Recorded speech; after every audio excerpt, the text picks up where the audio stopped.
শেখ হাসিনার বিরুদ্ধে ১৪০০ মানুষ হত্যার বিচার ও বিশ্ব মিডিয়ার প্রতিক্রিয়া।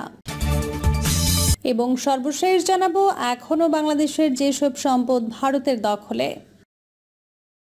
এতক্ষণ শুনছিলেন সংবাদ শিরোনাম, এবার বিস্তারিত। শেখ হাসিনার বিরুদ্ধে ১৪০০ মানুষ হত্যার বিচার এবং বিশ্ব মিডিয়ার প্রতিক্রিয়া।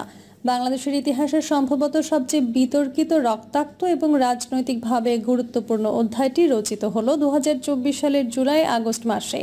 এটি ছিল এক গণ আন্দোলনের সময়কাল, ছাত্র যুবকদের নেতৃত্বে সূচিত এক আন্দোলন যা দীর্ঘ ১৫ বছরের একচ্ছত্র শাসনের অবসান ঘটায়। আর এই আন্দোলনের জবাবে সরকার যে ভয়াবহ রকমের দমন পীড়নের আশ্রয় নেয় সেটি আন্তর্জাতিক পরিমণ্ডলেও আলোড়ন তোলে। এই পটভূমিতে বাংলাদেশের সাবেক প্রধানমন্ত্রী শেখ হাসিনার বিরুদ্ধে আন্তর্জাতিক অপরাধ ট্রাইব্যুনালে মানবতা বিরোধী অপরাধের অভিযোগ গঠনের ঘটনা দেশ ও বিশ্ব রাজনীতিতে এক নতুন অধ্যায়ের সূচনা করেছে। শেখ হাসিনার বিরুদ্ধে আনীত অভিযোগগুলো কেবল রাজনৈতিক নয়, মানবাধিকার লঙ্ঘনের মারাত্মক উদাহরণ হিসেবেই বিশ্ব বিবেকের সামনে দাঁড়িয়েছে। জাতিসংঘের হিসেবে ২০২৪ সালের ১ জুলাই থেকে ১৫ আগস্টের মধ্যে বাংলাদেশের নিরাপত্তা বাহিনীর হাতে ১৪০০ মানুষ নিহত হয়, যার মধ্যে উল্লেখযোগ্য সংখ্যক শিশু। এই হতাহতের ঘটনায় সরাসরি যুক্ত থাকার অভিযোগে শেখ হাসিনা, তার ঘনিষ্ঠ কয়েকজন মন্ত্রী এবং নিরাপত্তা বাহিনীর শীর্ষ কর্মকর্তাদের বিরুদ্ধে মামলা গঠিত হয়েছে।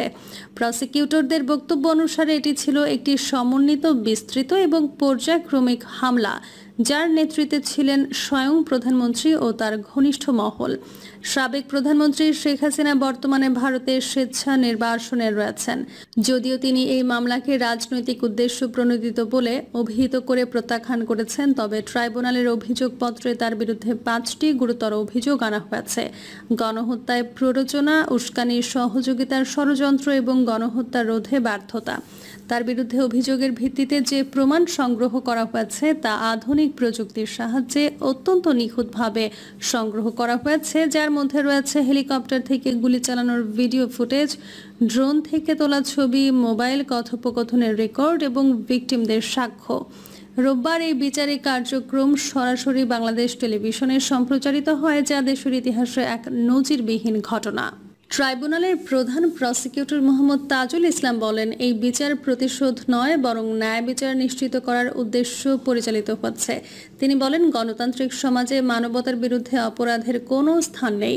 শেখ হাসিনার সরকারের স্বরাষ্ট্র মন্ত্রণালয়ের তৎকালীন দায়িত্বে থাকা আসাদুজ্জামান খান কামাল এবং পুলিশের সাবেক মহাপরিদর্শক চৌধুরী আবদুল্লাহ আল মামুনের বিরুদ্ধেও একই ধরনের অভিযোগ আনা হয়েছে।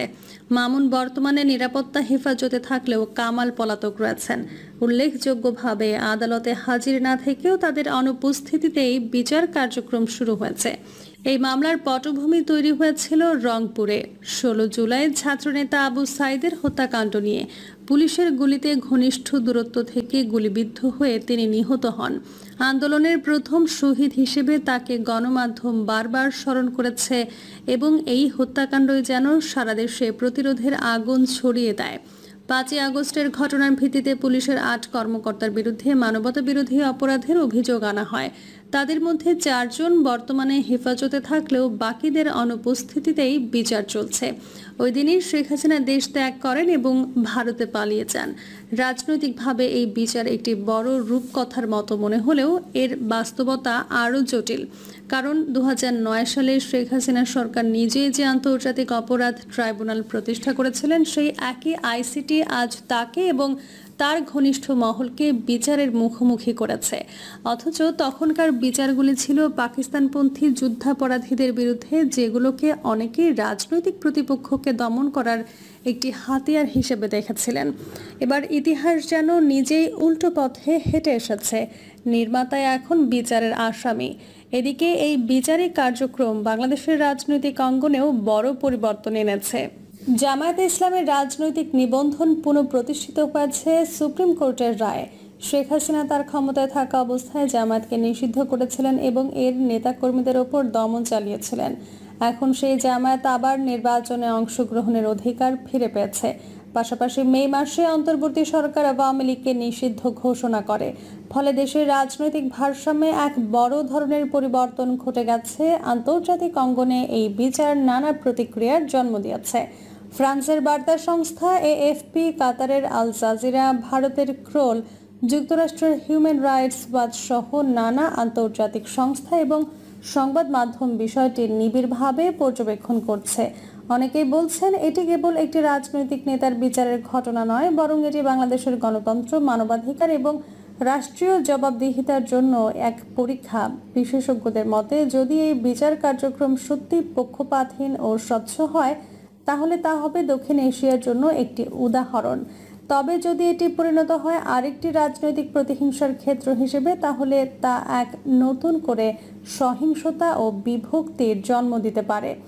বর্তমান অন্তর্বর্তী সরকার ঘোষণা করেছে 2026 সালের জুনের মধ্যেই জাতীয় নির্বাচন অনুষ্ঠিত হবে। এর মধ্যেই তারা দেশকে একটি স্থিতিশীল পথে ফেরত আনতে চায়। তবে সেটি কতটা সম্ভব হবে তা অনেকাংশে নির্ভর করছে শেখ হাসিনার বিচারিক কার্যক্রম, আন্দোলনের স্বরূপ এবং রাজনৈতিক দলগুলোর পারস্পরিক সহাবস্থানের ওপর। এই বিচার কেবল এক ব্যক্তির বিরুদ্ধে নয়, এটি যেন এক দীর্ঘ সময় ধরে চলা ক্ষমতার দম্ভ, দমনপীড়ন এবং জবাবদিহিতার বিরুদ্ধে দেশের গণমানুষের এক প্রতিরোধ।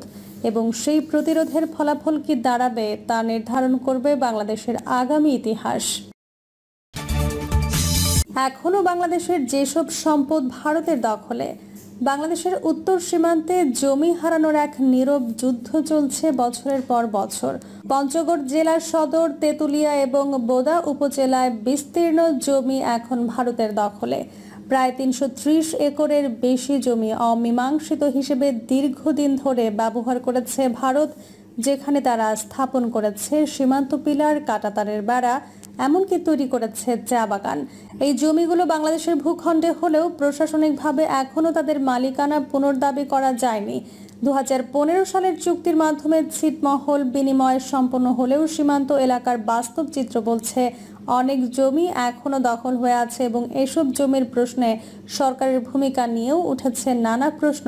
2015 সালের 31 আগস্ট বাংলাদেশ ভারত ছিটমহল বিনিময়ের মধ্য দিয়ে 111টি ভারতীয় ছিটমহল বাংলাদেশ পায়, আর ভারত পায় 51টি বাংলাদেশের ছিটমহল। কাগজে কলমে চুক্তিটি সম্পন্ন হলেও মাটির ওপর বাস্তবতা ভিন্ন। অভিযোগ আছে যে জমির পরিমাণে ভারতে কিছুটা ক্ষতি হয়েছিল, আর সেই ক্ষতি পুষিয়ে নিতে তারা সীমান্তবর্তী কিছু অমীমাংসিত জমি নিজেদের বলে দখল করতে থাকে। বিশেষ করে 2008 সালের পর থেকে ভারতীয় সীমান্তরক্ষী বাহিনী ধীরে ধীরে জমি দখল করে, আর 2015 সালের পর এই দখলকে চূড়ান্ত করে পিলার বসিয়ে দেয়। তেঁতুলিয়া উপজেলার বাংলাবান্ধা থেকে দর্জিপাড়া পর্যন্ত প্রায় 150 একর জমি, পঞ্চগড় সদর উপজেলার সিংপাড়া ও খুদিপাড়ায় 487 একর জমি এবং বোদা উপজেলার নাওতারীর নবাবগঞ্জে 93 একর জমি ভারতের নিয়ন্ত্রণে রয়েছে বলে জানা যায়।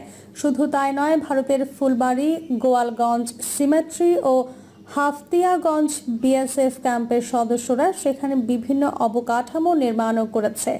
এখানকার স্থানীয় কৃষকদের অভিযোগ, সীমান্তবর্তী মহানন্দা, করতোয়া ও সুই নদীর পাশে তাদের নিজেদের জমিতেও তারা চাষ করতে পারছে না।